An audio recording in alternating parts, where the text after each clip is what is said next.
It has been not even a full day yet, and this guy is already meta. What's up, everybody? Today we're going to take a look at some Cadiz in some RTA. We're doing replay. We're going to show replays of RTA. I don't have a Cadiz, and I know now that I say that, I am going to get 300,000 emails from Challenger 2 players like, you can use my Cadiz. He's full indoor on attack resistance. I'm like, oh, thank you for the offer.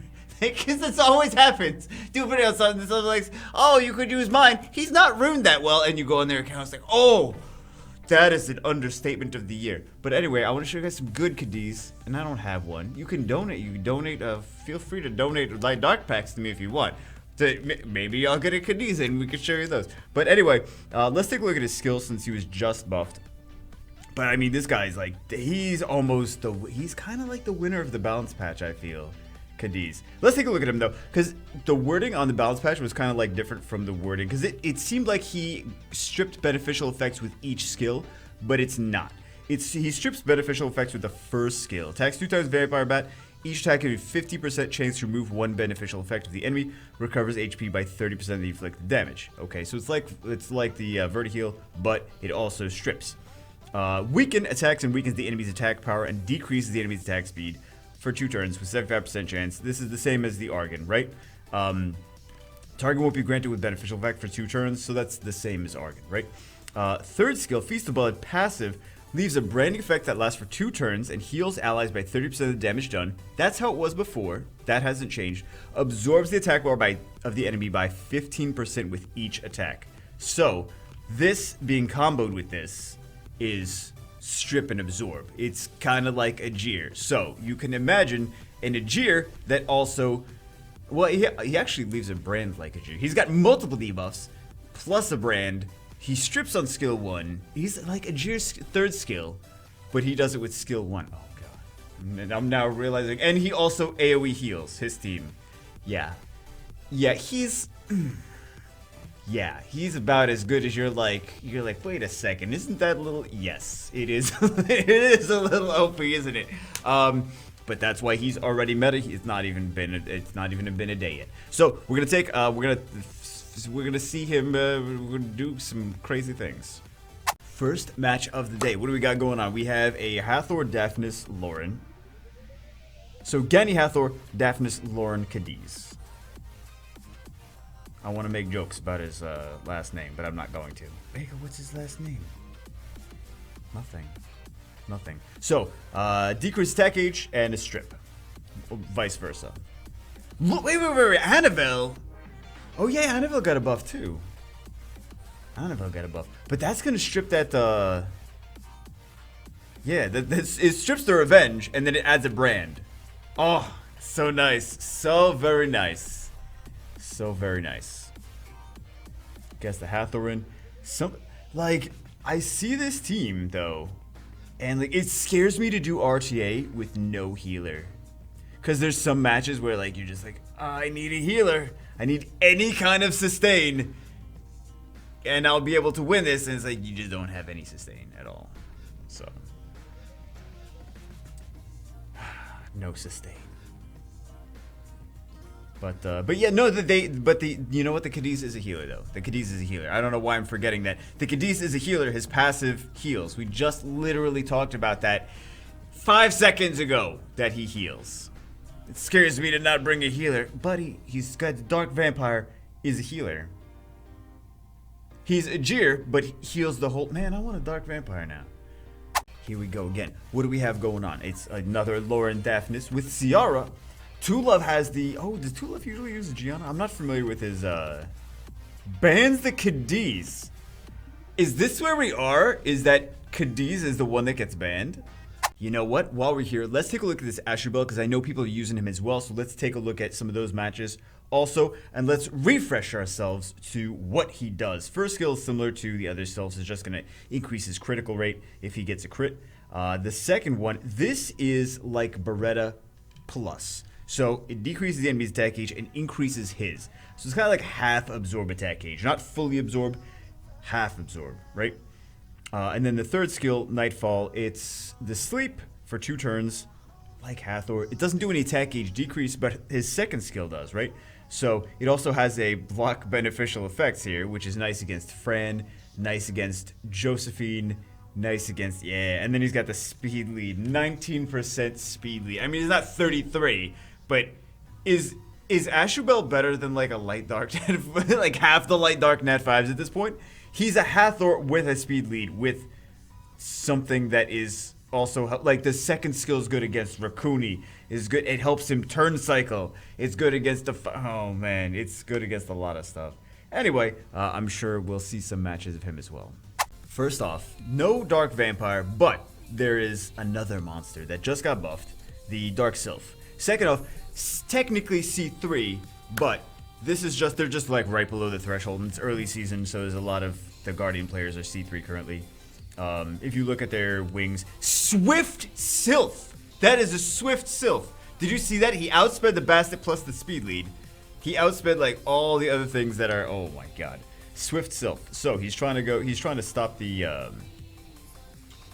Sylph team was trying to stop the other team, the Chinese player, from going first. That's why he did the Bastet. But yeah, Swift Sylph is interesting because if you think about it, there's a lot of people that are opting to put their stuff. Lauren a lot of times is on Revenge. Trion a lot of times is not on Will, right? So Lauren's not on Will, Trion's not on Will. Vertiheel as well is on Revenge. There's a lot of things on Revenge. So there's something to be said for having a Sylph. He's already got the speed lead, and he's, if you put him on Swift, he's not gonna take he's just gonna be able to shut things down immediately, right? So he's like the same thing for like a Swift Hathor, but he already has his own speed lead. So Hathor is better if the enemy has immunity. Sylph is better if the enemy doesn't, or I guess just fine. But there's pros and cons either way. One has a speed lead and one has a strip. So GG. But yeah, they're all Guardian wings though on here. I just thought it was like, I want to see not just the Cadiz, I want to see like the other things as well. This one's a fun one. Two Love. So two Dark Vampire owners picks the Dark Sylph. Okay, so we got a Dark Vampire, we got a Dark Sylph. Both monsters bans the Dark Sylph. Over Gianna, Ganymede, Okeanos bans the Dark Sylph. So that's the Swift Hathor too. Swift Hathor. And they picked two speed leads. And bans the Daphne. Well, the Daphnis was insta-kill. Maybe they knew how fast the Daphnis was with the 33 speed lead and the Daphnis.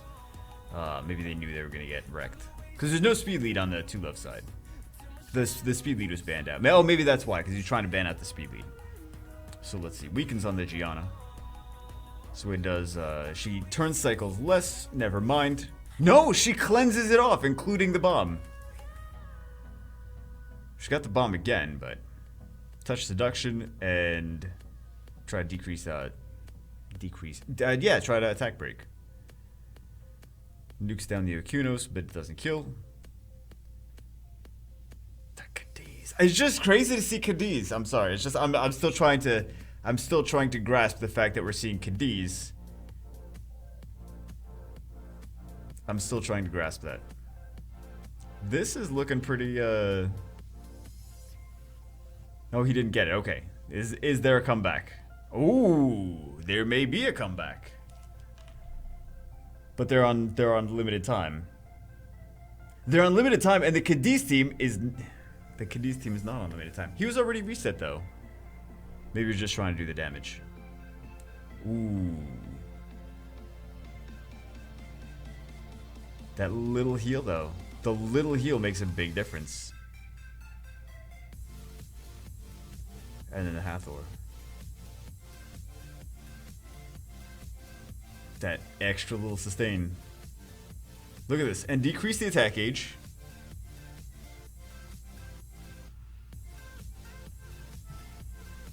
That's crazy. That's crazy. Okay, a lot of newly buffed units in here. So we have the we see Annabelle. Annabelle in G2. Annabelle. What is the build on the Annabelle? And we see the Dark Sylph. So Cadiz was banned, but we do see the Dark Sylph. That was just buffed. So I do wanna still see this match. I do wanna still see what he's capable of. So they got the CC on it. Provoke with the Dark Sylph. And they don't have the sustain though. Resets that, but she can proc herself into having that skill again. She can just keep skill. That's one of the crazy things about the occult girls. They just keep getting their oh, again Hathor though. Oh my god. And the wow. And the block beneficial effects.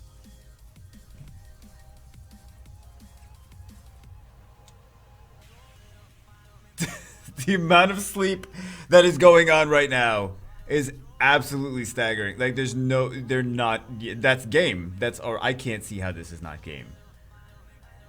Dark Sylph OP. Gani Hathor OP. Gani Hathor, Gianna, Dark Sylph. How are you gonna... That is a crazy, crazy team, though. How are they, I don't see how they possibly win that. Yeah, that's been game for... That's been game since the pick ban phase. That's when that match was decided. You know, why don't we see Tulov in the competitions? Maybe bad RNG in placements or something like that. Not placements, but maybe bad RNG in like preliminaries. Because Tulov is a really solid player, but there's a lot of solid players we didn't see it like SWC. So I was thinking about it. I'm like, you know, Tulov is really strong. Got a lot of crazy stuff and a lot of really crazy runes too. Tulov again. Okay, so he's using... Man, they love to use that team, don't they? They love to use like the Tiana, Gianna, Ciara, Hathor, sometimes Gani, stuff like that. Very, very, very fast. So he let both the strippers through. Oh my god. Wait, what did he ban?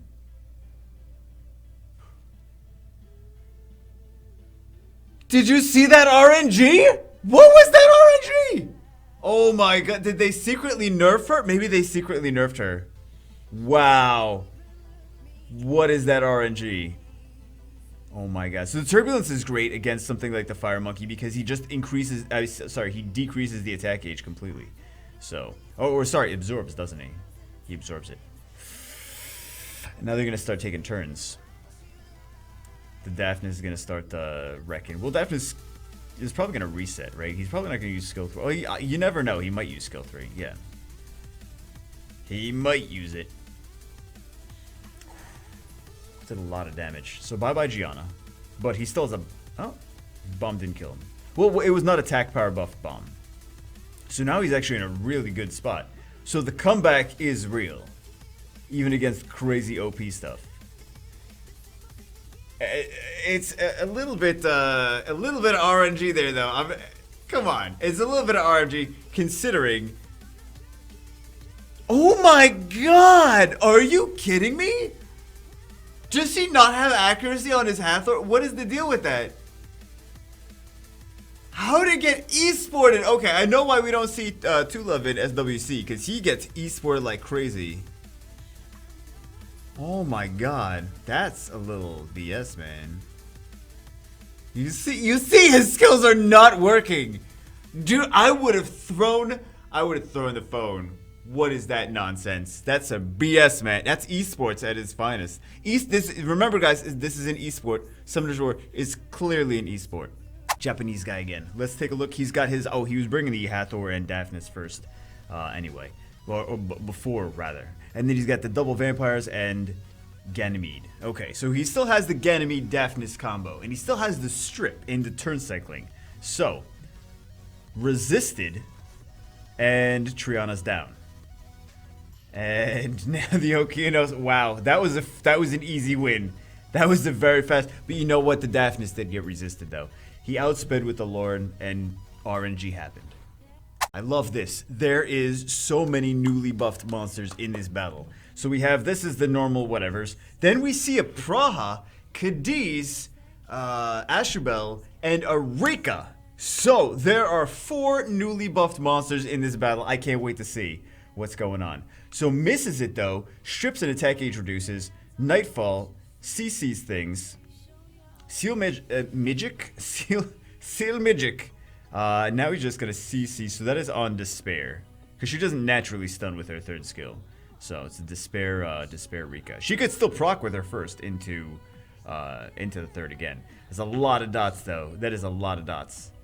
I want to see this. I want to see if this Praha can CC with the third skill. I haven't even tested my own Praha out though. Oof. They still remember. They still do have the sustain. Daydream, and that sleeps the enemies. Got 2 of them. That's crazy to see. I've been playing this game for 5 years. Praha sleeping the enemies with that third skill is, I would have never, I don't even understand why that was the thing that they went for. But, okay. That was a good situation to use that Praha, because she needed the heal. Well, she didn't need the heal, but the heal was nice. And also the CC at the same time. It just happened to work out very nicely that way. GG. There's a lot of newly buffed things in that match. But you saw the Praha actually worked too.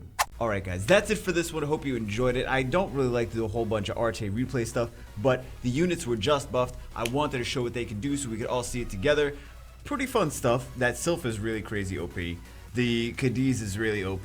The Praha is interesting. I still don't understand why specifically they put this. It's like, it's a heal, but it's also a CC on the other team. Like, wouldn't it make more sense if it was maybe on this one?